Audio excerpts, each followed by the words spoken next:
Hey, this is a Hakawati production. Hi there. Welcome to the show. I'm your host, Nadia Michelle. What are you up to today? Training for any marathons? Planning your next mountain climbing expedition?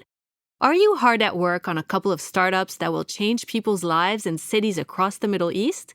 Or are you soaking in this beautiful day, sipping on Pepsi just for the love of it? If that's the case, be sure to click on the subscribe button, since you have a lot of time on your hands.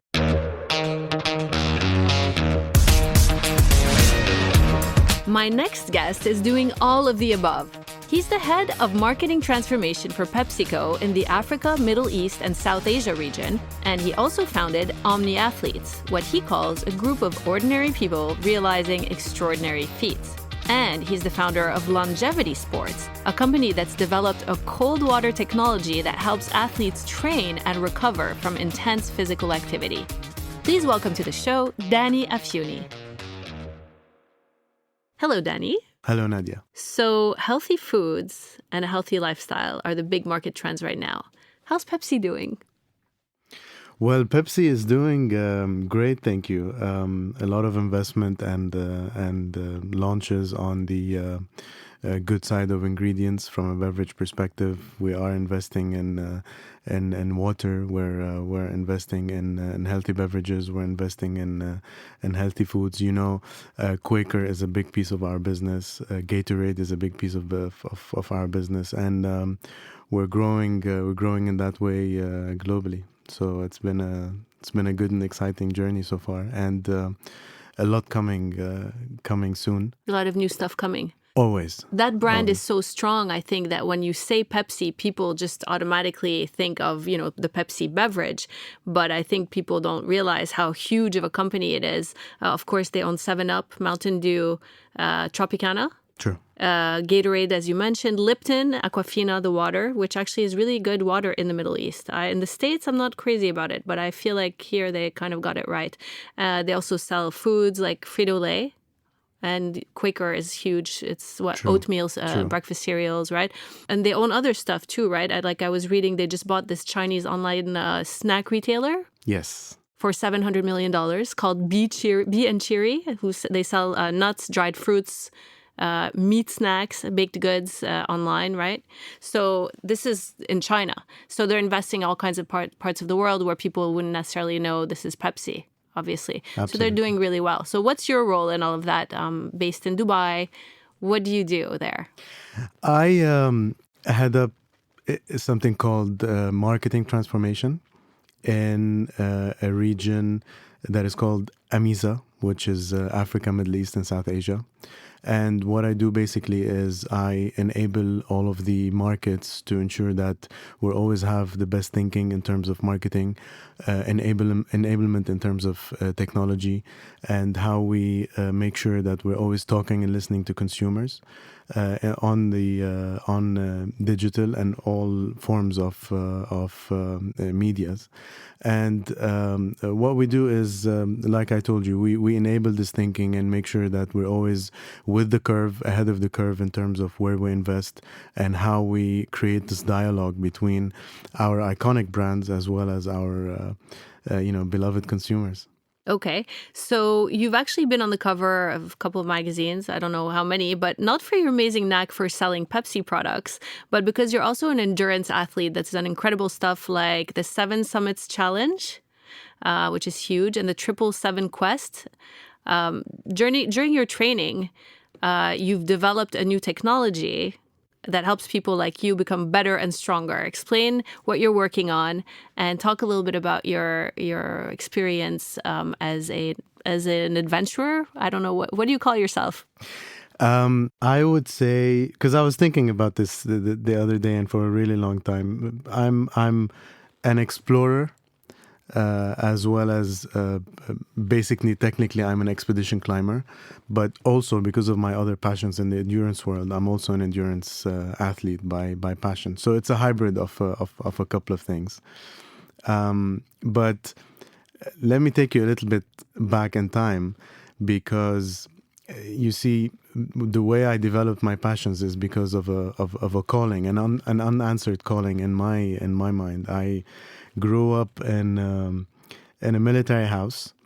My father was an Air Force pilot, and part of that comes a lot of heroic stories from friends as well as my direct family. So there was kind of this unexploded seed in my head that always pushed me to question if I want to sit on the side and listen to other people's stories rather than say my own story and become what I really strive to do is become the perfect hakawati, if you've read Rabi' Alamuddin's book. Good one.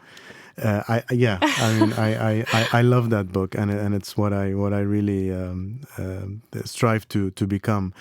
So along the way, as well, my corporate job kept kind of asking the question. I kept asking the question around, do I really want to work on my net worth, or I really want to also think about my self-worth? And back then, I remember our late chairperson, Indra Nui, if you've heard the name. No. Indra was the head of PepsiCo for a really long time. And she gave this beautiful speech about self-worth and the difference between self-worth and net worth. And that really struck a chord with me because, as I was climbing the corporate ladder, there were a lot of unanswered questions in my mind, whether, do I really want to work only on my net worth, but then what? So I started doing some charity work. I was previously a professional skydiver, and I had to stop for personal reasons. So that kind of threw me in a little bit of a bigger question mark. So I started Wait. You were a professional skydiver. Does that mean you didn't have a regular job that's all you were doing? No, yes. And in my personal life, that back then, all I was doing other than my corporate job, again, my corporate job is kind of the base, constant. the constant. And so this was in Dubai? This was in Dubai. Okay.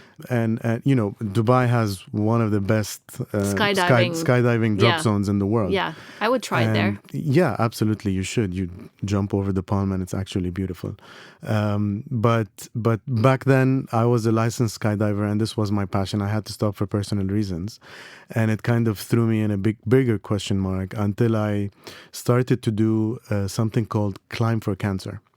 And Climb for Cancer is just an endeavor where you do expeditions that are very hard to the ordinary person. And then on the back end of that, you actually say, if you like my story, if you like what I'm doing, then let me connect you to the cancer center where people who loved our story would donate directly to the cancer center. And we started helping a couple of cancer centers in Jordan, in the UAE, and we also worked a lot with the Children's Cancer Center of Lebanon. We work a lot with them as well. And from there on, it was just height to height, from one challenge to the other. I got really hooked on expedition climbing. So once you're in that zone, you actually start hearing about expeditions that are tough to achieve or amazing races that are tough to achieve. So back then I started forming the idea of, we want to be the group of ordinary people doing extraordinary things. How long ago was this? This was around 8 years ago. Okay. And we created a team called the Omni Athletes, because Omni Athletes is just a group of people who are multidisciplinary. So we don't only climb, but we also go around the world and attempt crazy races in the farthest corners of you can imagine around the world. So we started climbing. We started with the highest in Africa, which is Kilimanjaro, the famous Kilimanjaro, and then we went to Mont Blanc in the Alps. We climbed that. And then we heard about an amazing race called the 777 Challenge. And the 777 Challenge is where you run 7 marathons on 7 continents in 7 days. Yeah, this sounded crazy to me when I was reading about it. Yeah. How does that work? So what you do is you go to a city that represents a continent. You run a full marathon. For example, Melbourne for Australia. Okay. You run a full marathon. Like how long is that marathon? Like It's a full 5 hours, marathon. something like this? I mean, we were averaging between 5.5, and 6, Okay. because we needed to make sure that, imagine, you are running a marathon per day and you have to do it 7 days consecutively. Yeah. Pacing yourself has a whole new meaning. Absolutely. Yeah. Absolutely. Not only pacing yourself, but taking care of yourself, making sure that nutrition is a major part of it, making sure that recovery is a major part of it. Every single detail works, and you become your own time zone because you have to travel the world in 7 days. And every day you have to run a full marathon, and you have to do everything in between. So we started in Melbourne, ran a full marathon.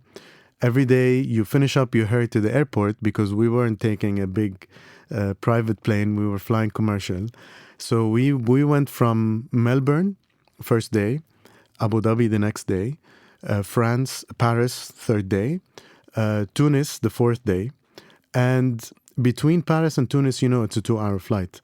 So for us to be able to cross the Atlantic, we had to run 2 back-to-back marathons in less than 24 hours. And this is where I had kind of a major event, because imagine, by Tunis, and I remember I remember this in detail, because when we landed in Tunis, the Tunisian TV came up to the flight and the bus, and they said, "We heard you had 3 Arab runners with you," and I was planning to sleep, but we couldn't sleep because they wanted to interview us. So I had to run the 4th marathon without any sleep, and this is where I kind of broke down in the middle, and this was a major event in my life because I was halfway there. I had been preparing for so long, and I reached a point where I really lost hope. And it's so disappointing because you think that, you're going to disappoint yourself, you're going to disappoint your family, you're going to disappoint your sponsors, and you're going to disappoint everyone who you're going to go back to. And, you're not going to achieve what you... So back then, I didn't listen to my body and I pushed on. But I learned the lesson about hope, really, because when I broke down in Carthage, halfway through the marathon, I realized that after I broke down and I kind of and look, I'm not going to be shy. I broke down and started crying like a baby because it was very painful. Yeah, right? I can imagine. Running the 4 marathons back to back, and then I was so tired. I like You would I be didn't like sleep. completely empty, I would imagine, Completely of empty. energy. Completely empty. This was like the last thing, where you lose hope. But I learned a good lesson after that, which continued with me to the mountains, because the mountains had real life survival, life and death situations. I realized that if you hang on a little bit, after you think you've lost hope, you find so much upside and hope later. 1 hour later, I just got up and I continued until the last one. And then after Carthage, we flew to New York. We ran New York, and then we flew down to Chile on day 6. We ran Chile, and this is where I had a major injury. But I was so stubborn back then, which I would say is bad now after having the proper experience. They had to kind of they had to kind of a little bit separate my knee away from from the rest of my leg, so that the tendons don't get hurt from the impact. And I had to limp my way through marathon 6 and 7 in Antarctica, Chile and Antarctica. Wow. Until we crossed the finish line, and this was we were able to prove to ourselves that this was possible. And from there on, it becomes a beautiful upward spiral of let's do the next big thing and the next big thing and the next big thing. The next one was the North Pole, where we came to know that there's something called the Marathon Grand Slam, whereby whoever has run the 7 marathons in 7 days and goes and runs the North Pole Marathon, which is the coldest marathon on Earth, at the last point on Earth. Did you do that? I did that a few months later. They get something called the Marathon Grand Slam. So we went to the North Pole, and we had a little bit of drama because after the airplane landed on ice, the ice shelf broke and we got stuck for a few days over there. But anyway, we ran the marathon there. And we got the Grand Slam. And from there on, it was only big. I back then in 2016, I decided that I wanted to try and be the first person in the world to have two Grand Slams, which is the Marathon Grand Slam and the Explorers Grand Slam.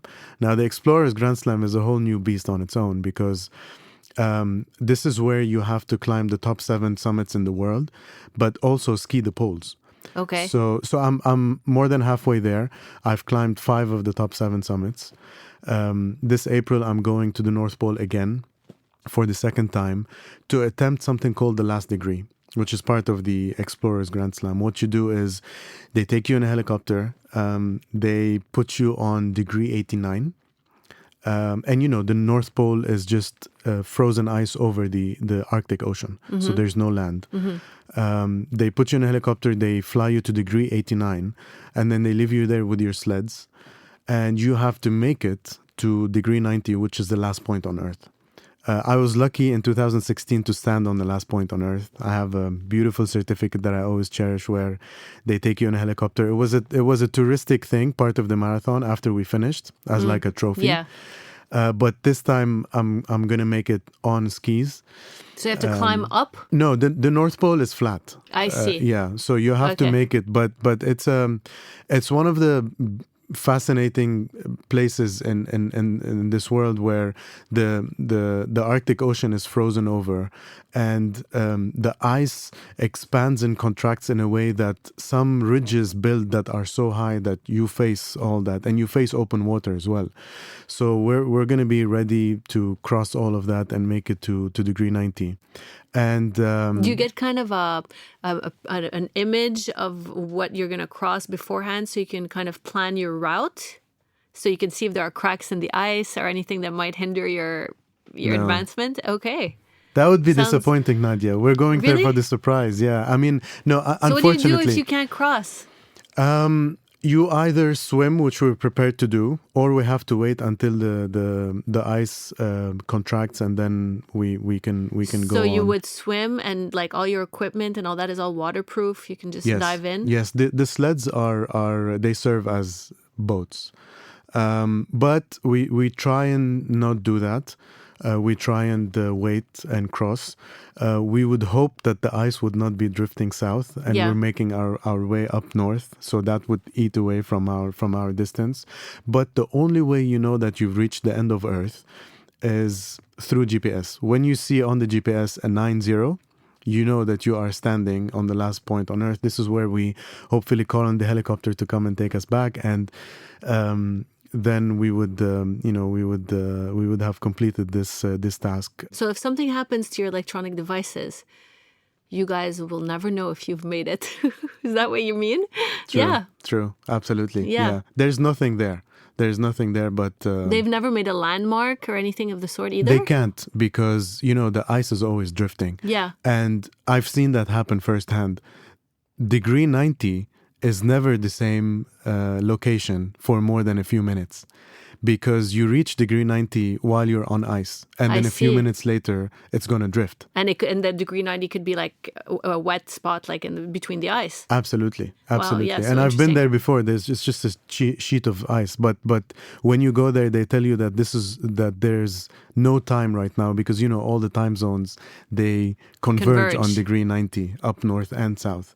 But obviously south is land, north there's no land. So do you sleep in a tent? Yes. How do you know that it's not going to crack below you while you're sleeping? Well, we don't. I've faced this before when we had the drama in 2016. They wrote a lot of articles about it. The crack in the ice when the shelf broke. I'll show you the picture now. It was 5 meters away from my tent. So 5 meters to the left, we would have had a damaged tent, but you never know. I mean, what we do is we try and make sure that there's either layered ice, or make sure that we never camp over thin ice. You always, even if you have to travel, you always make sure that you're camped over thick ice, and that's part of the experience we have.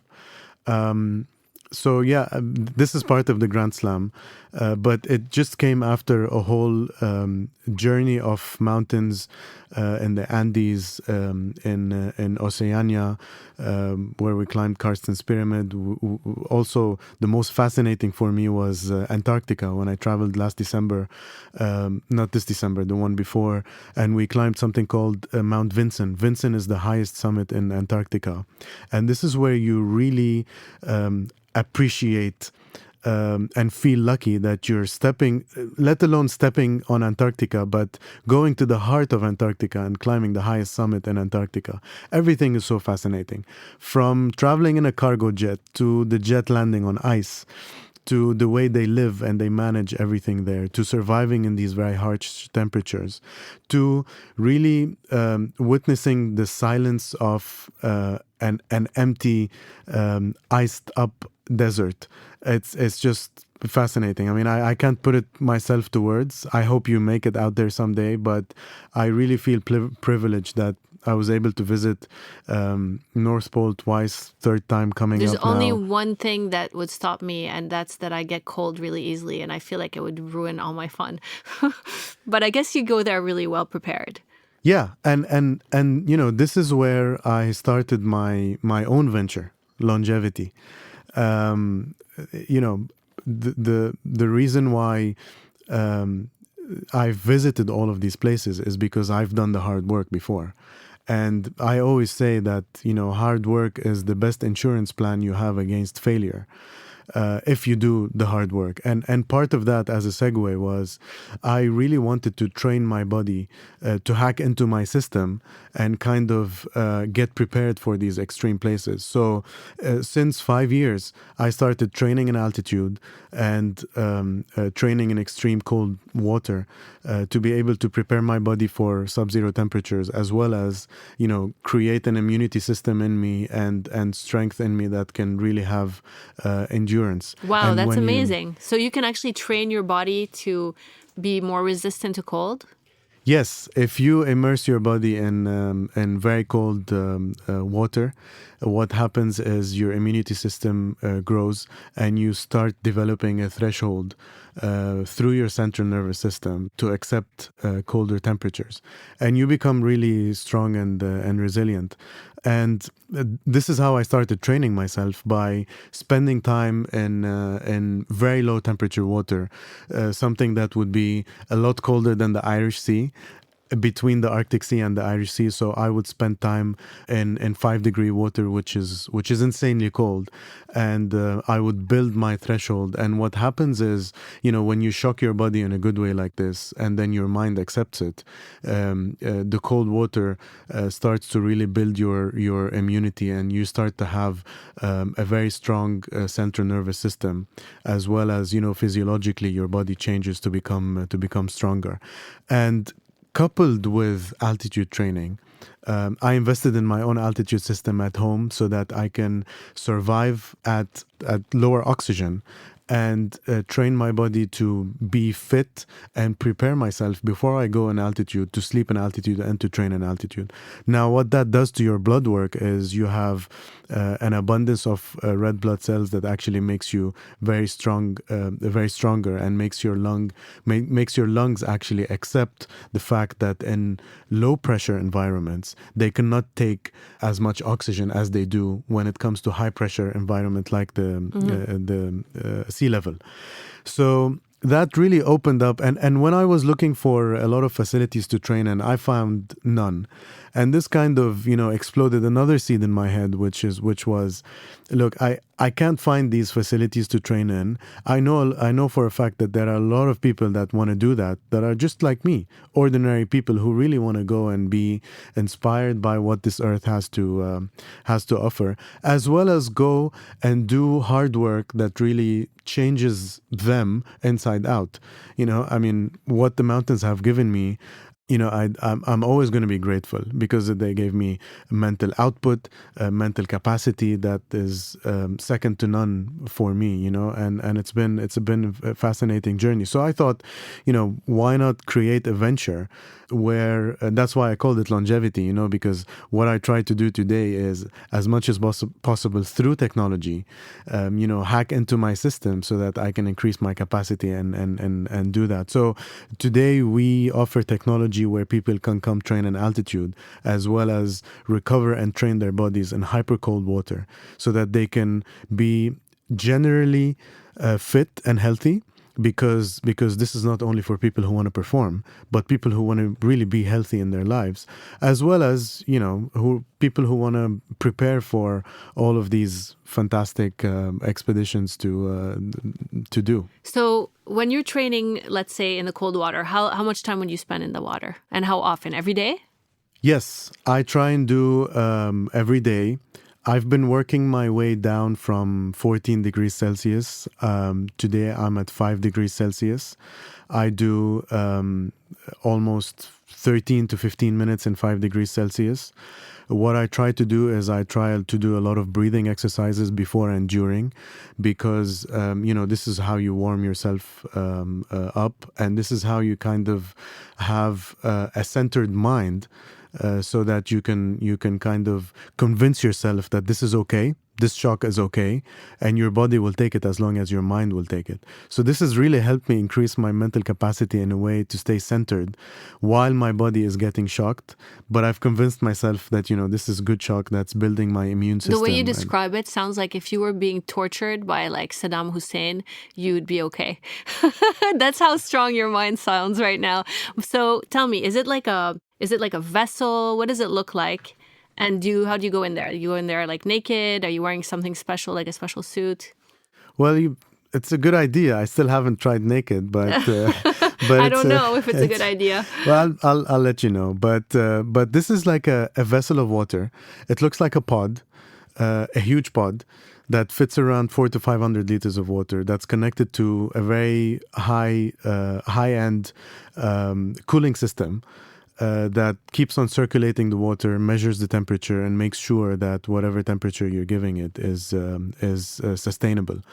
And you spend time there. You spend time and you stay centered, and you realize that time after time, because of how you feel invincible after you finish a session like that, and you sleep well. I mean, there are so many benefits, but so how long do you stay in there?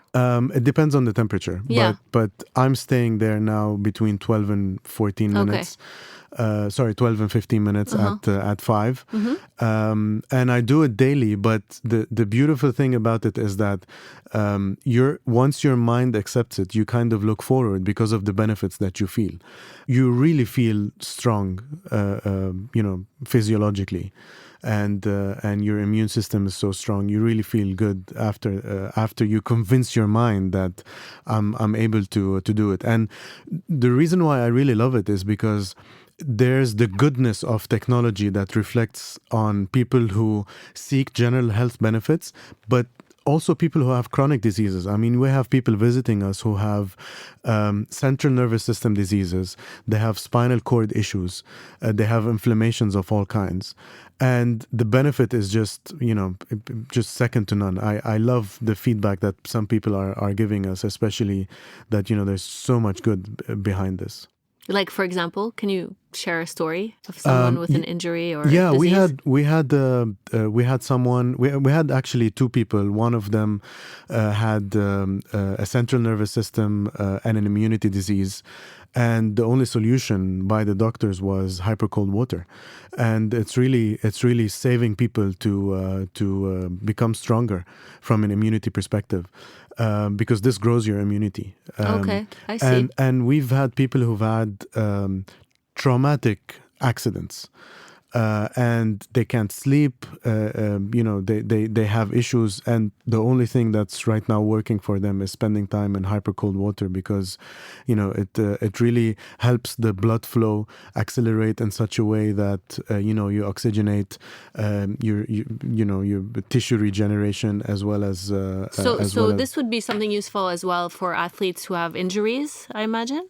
Yes, Or a absolutely. broken bone or torn ligaments. Is this something that you would recommend for We helping have to recover? Absolutely. I mean, the first benefit would be reducing inflammation and delaying inflammation. So think about all the way from general health benefits when it comes to immunity, to recovering after intense training, to really taking care of your fascia, and muscles and tissues, basically, to keep everything in check. Because we've seen athletes come into the pods at hypercold water, and the concept of shaking lactic acid from your muscles is very important for athletes, and this really helps kind of shake lactic acid from your muscles. So interesting. And not only that, military is using it, because all the military that really perform basically in hot zones, they use this to stay centered. The hot weather and the hot climate just kills your concentration. So is this a technology that's existed for a long time? How have you contributed to the development of the technology, and what are you doing with it as a venture? How do you plan to kind of grow it? So the growing it in the Middle East is offering it for the first time. It's as basic as that. But what we've tried to do is we've tried to develop that facility that people can come in, and we've developed it commercially in a way that this is not a clinic. You come in, you do your recovery session. It's priced at a good price, and then you start reaping the benefits. And this stuff never existed before in that way, and in that industrial way that we're offering it. So we're trying to build the business in the Middle East.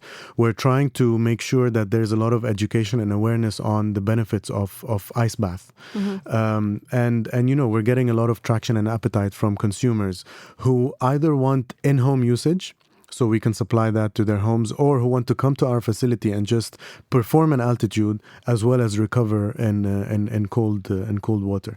But let's talk a little bit about research and development. One thing about me is I like to obsess about creating a beautiful product that kind of coincides and builds on a beautiful story, and then it becomes a legacy. Better. Mm-hmm. It becomes better. Think about soldiers in action. Think about endurance athletes running the Marathon des Sables, for example, where it's super hot climate, it's a desert, and you have to perform.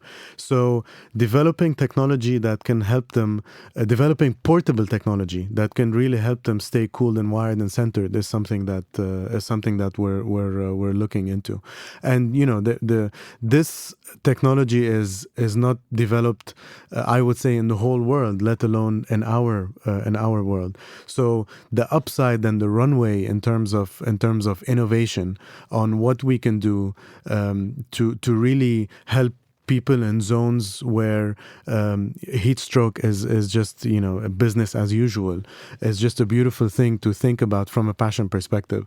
That's why longevity has an infinity symbol next to it, because what we want to do is we want to recover people. We want them to hack into their system so that they can do much more than what they do today, and keep on developing towards infinity. And that's why I love technology. You look at your basic Olympian today versus 50 years ago. I would say, other than the hard work and athletes pushing themselves, technology has played such an immense role in making people better, and pushing people to and athletes and to go places that they've never imagined they would go. I would really love to try it. It's interesting that it's something that's been around, and it's a concept, I guess, that's not new, and yet it really hasn't been tapped into. Yeah. It's great that you're doing that. Yeah, absolutely. I mean, it's just as simple as cold water, you know. Yeah. But then how you develop it, how you execute it, and how you really show people the benefit of it over a sustained period of time is paramount. So I'd love to see you suffer in one of those. Yeah, I have one concern actually before I'd get in one of those. How do you ensure that the person's not going to die of hypothermia? I mean, how do you measure the tolerance of each person? I mean, there's no standard, right, for all humans. It's not like, oh, you weigh this much, you can handle this cold for this long. How does it work? How do you prevent unwanted death? Yeah, yeah. God forbid. But we monitor, and out of experience. Let's knock on wood. Knock on wood, absolutely. We monitor, right? So when we see symptoms like cramps in feet, basically, okay. and blue lips and uncontrollable shaking. So you monitor very closely? Oh, absolutely. I'm your best when friend you say when you're monitor, inside the how pod. do you monitor? Are you watching, or do you have sensors that are connected to the person? No, we watch, and there are symptoms: blue lips, Yeah, shock and lack of breathing properly. I switched from being your best friend to hostile get out, you know. Does that happen sometimes?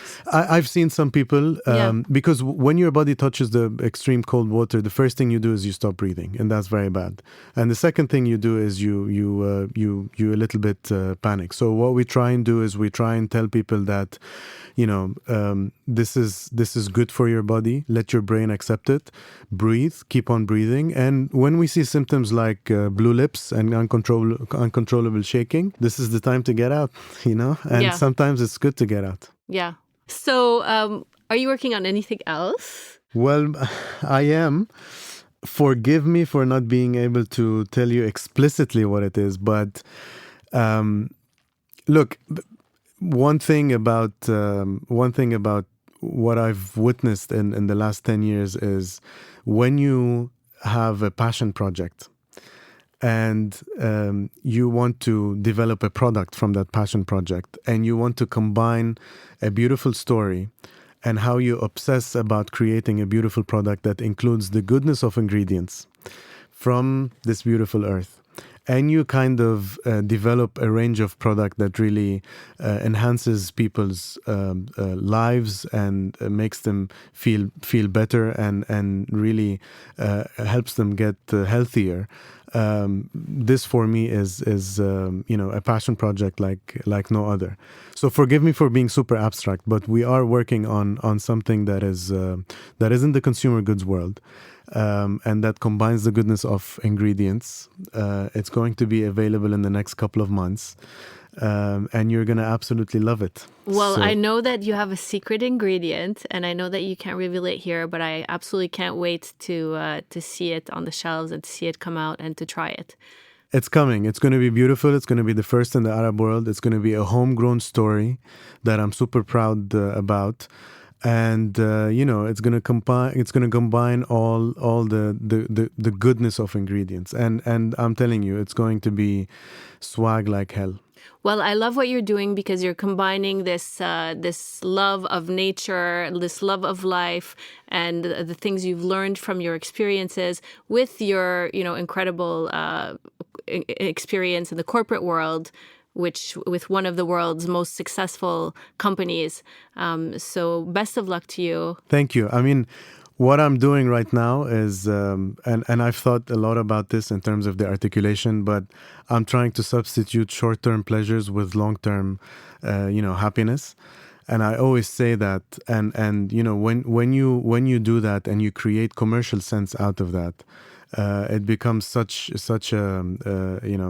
honor to kind of stay and do so many things. But really, thank you. I really enjoyed this talk, and kudos to what you do. I mean, it's super inspiring. I've listened to some of the things you guys produce. It's a lot of fun, and it's very inspiring. So well done yourself. Thank you for saying that, and thanks for passing by. Pleasure. That's the show for today. Hope you enjoyed it. Be sure to subscribe and check out Dany on Instagram to see what crazy thing he's up to now. And check us out too, hakawadi.fm and the Nadia Michelle. Take care.